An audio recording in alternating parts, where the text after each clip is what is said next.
If that's his most embarrassing moment, well, listen, man, it's Tiger Woods. It's not embarrassing at all. All right, your top 10 NFL free agents, according to Matt Bowen, as the clock starts to tick.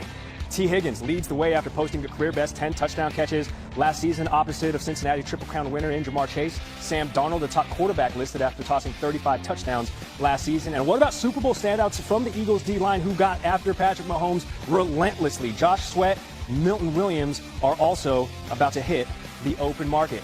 So we're about to play a little buy or sell as we welcome our resident GM, Louis Riddick, ahead of the free agency window opening on March 12th. Louis, good morning. Fantastic to see you. Matt Bowen has that article picking the best team fits for some of these notable free agents. So we're going to do a little buy or sell. Let's start. Russell Wilson to the Giants. Louis, you buying or selling that? I'm selling it, Gary. I don't necessarily like this fit. I think for the New York Giants, look, obviously they're faced with a decision to make in terms of do they go the veteran route to try and really jumpstart this football team in a situation where the coach and the general manager could be in trouble at the end of this year, or do they try and move up in the draft and get a quarterback that they like and someone who they can build around, or do they try and go both? Quite honestly, if I'm looking at the Pittsburgh Steelers quarterback situation, I would want Justin Fields. I love the dual threat capability of Justin. I love the kind of things that maybe Brian Daboll and Mike Kafka, the offensive coordinator, could do to really unleash and unlock a lot of the skills that he has. So if I'm going the veteran route and I'm looking at the Pittsburgh Steelers situation, it's Justin Fields for me. If I'm really going the veteran route and I can swing a trade, I'm going all in for my guy Matthew Stafford. Okay, and that's a juicy little nugget to nibble on as well. A couple of quarterbacks in their age 36 season. Might get to that in a second. Future Hall of Famer Zach Martin to the Chiefs. Louis, you buying or selling that? I'm buying this, especially if Trey Smith is someone who Brett Veach has to let hit the free agent market and isn't able to strike a deal that really makes sense as far as fitting him into their salary cap structure for 25 and beyond. Look, Zach is a guy who dealt with a few injuries at the end of last year. I think he dealt with a shoulder, dealt with some ankle issues, but he has been a stalwart at right guard, and he would be a plug-and-play on this Kansas City offensive line that the interior three should be locked down next year with Creed Humphrey, Joe Tooney moving back in the left guard, and then if you move Zach Martin in the right guard again if Trey Smith leaves. The situation for Kansas City is the tackle situation. That is where, I promise you right now, Brett Veach is in the film room right now trying to figure out how they solidify that. And that's, just kind of leads into a whole bigger discussion about Kansas City and what they do on this offensive line and how they fortify it given the embarrassment they had in the Super Bowl. But Zach Martin would make sense at right guard. Patrick Mahomes, seeing this as a buy, is like, hey, I'll chip in. I'll throw in a couple of bucks. All right, the Vegas Raiders have the number 6 pick in this year's draft. That in mind, should they go after Sam Darnold, assuming he doesn't get tagged by the Vikings? Buy or sell that? Yeah, I'm going to sell this one too. Look, I think Sam needs to be in the perfect fit, in the perfect type of offense. He needs to be in an offense like he just came from with Kevin O'Connell. He needs to be in a Kyle Shanahan type of offense, a Sean McVay type of offense. I like Chip Kelly a lot, and I think Chip is going to infuse the Vegas Raiders with a lot of diversity and a lot of multiplicity in terms of the way they're going to attack offensively. But Sam needs to go to exact right place. He better either stay in Minnesota or maybe try to get out there to L.A. again if the dominoes start moving and Matthew Stafford leaves. That's the kind of place I'd like to see him at. Okay, I'm noticing one focal point here, and you need some dogs at receiver, and Vegas doesn't have a Justin Jefferson or Jordan Addison. That's Louis Riddick joining us this morning on SportsCenter. He's hanging out with us all morning, so we'll see him in a little. Hey, is T. Higgins about to be teed off with another season under the franchise tag? Listen, there are worse ways to make $26 million in a year, I can assume, which would be a salary if he was tagged and the team was not able to get him a new extension before the March 4th deadline, which is what the Bengals reportedly want to accomplish to keep him in Cincy to run opposite their Triple Crown winner in Jamar Chase. Kimberly A. Martin joining us now on SportsCenter to dive into the financials and discuss the looming decision for the Bengals. Kimberly, what updates do you have for us on the possibility of T. Higgins staying in Cincinnati? Yeah, good morning, Gary. The likelihood is good. The expectation is that they're going to tag him. Now, this would be the second season in a row that the Bengals would use the franchise tag if that's the route that they want to go. Here's why it's different. It feels like the organization understands what it has and wants to, they got to try to get Jamar Chase signed to a long-term deal. Trey Hendrickson, their best defensive player, wants a long-term deal. And obviously, T. Higgins feels like he's actually a number one and he deserves money. But the franchise tag will allow them to at least get until mid-May to work out a long-term extension. And if not, if he has to play under a second tag, he would make about $26 million. He had 10 touchdowns last season. To your point, that's wide receiver one statistics that he's putting up. And Joe Burrow has been very adamant in saying we need to come out of our pockets and pay these dudes because we're in a championship window. And to that note, Kimberly A., what are you hearing about the possibility of Burrow maybe restructuring his massive contract to sort of help that happen? Gary, here's why this is so fascinating. Joe Burrow has put the Bengals under public pressure because since December, he has been talking about how we need to keep T. Higgins along with these other guys for us to make a run. He said, look to the Philadelphia Eagles, the Super Bowl champions.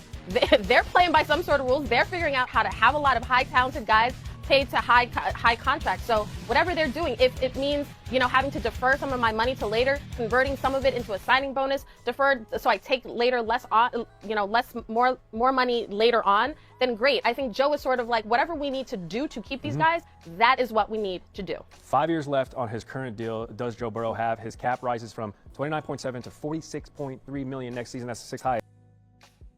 All right, Chiefs Kingdom, let's talk. The Chiefs just suffered a brutal Super Bowl loss, and now the big question is, did the league finally figure them out? For years, Kansas City has dominated, winning 3 championships in 5 seasons. But as we head into 2025, this roster is facing some serious changes. Patrick Mahomes is still the best quarterback in the NFL, but even he needs help. The team has just $4.4 million in cap space and a long list of free agents, including key players like Trey, Smith, Nick Bolton, and Justin Reed. With limited resources, tough decisions are coming. Will they rebuild on the fly, or is this the start of a decline? Let's kick this off with a question. Do you think the Chiefs dynasty is still alive, or are we watching the beginning of the end? Drop your take in the comments. If there's one thing we've learned, it's that Mahomes under pressure is still elite. But even he can't do it all. The Chiefs' 2 Super Bowl losses had one thing in common. The offensive line got exposed. And guess what? It could happen again if Kansas City doesn't act fast. Right now, the O-line has some major question marks. Trey Smith is hitting free agency, and with guards cashing in big, he could demand over $20 million per year. Will the Chiefs pay that price or let him walk? Then there's Joe Thuney, who's turning 33 and entering the final year of his contract. And let's not forget the tackle situation. Jawan Taylor has been inconsistent, and neither Kingsley. Suamataya nor Wanya Morris proved they're the answer at left tackle. So what's the move? Should Kansas City invest in the draft, bring in a veteran, or trust their young guys? Vote in the poll. How should the Chiefs fix the O-line? Draft, free agency, or trust the roster? Let me know your take in the comments. Let's be real, Kansas City's offense wasn't the same in 2024. The plan was to reload the receiver room, but things didn't go as expected. Marcus Brown got hurt, Xavier Worthy had a steep learning curve, and Rashee Rice was lost for the season early on. Even Travis Kelce, the most reliable weapon Mahomes has ever had, started showing signs of slowing down.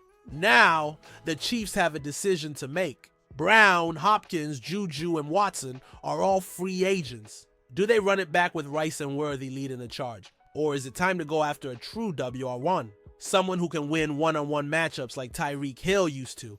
This might be the biggest offseason question. What do you think? Should the Chiefs stick with their current receivers or go big for a star? Vote in the comments and tell me who you'd love to see catching passes from Mahomes next season. Now, let's talk defense. The Chiefs had a solid pass rush in 2024, but depth is a real concern heading into 2025. Chris Jones and George Karlaftis are still a dominant duo, but behind them, it gets thin fast. Key rotation players like Charles Omenihu, Tashawn Wharton, and Mike Pennell are all free agents, and the team can't afford to lose too much firepower up front. And here's something to think about. Chris Jones had a slight dip in production last season. Is it just a fluke or a sign that age is starting to catch up with him? Either way, the Chiefs need more depth to keep the pass rush strong. So what's the best move? Should they spend big on a veteran or develop young talent through the draft?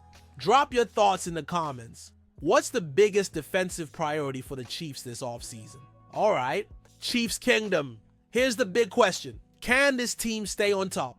3 Super Bowls in 5 years is legendary, but the NFL moves fast. With key free agents, cap limitations, and rising competition, Kansas City has to adapt. Mahomes is still the best in the game, but does he have enough around him to keep the dynasty alive? Or is the rest of the league closing the gap? Let's hear it. Will the Chiefs dominate again in 2025, or is a step back coming? Drop your predictions in the comments.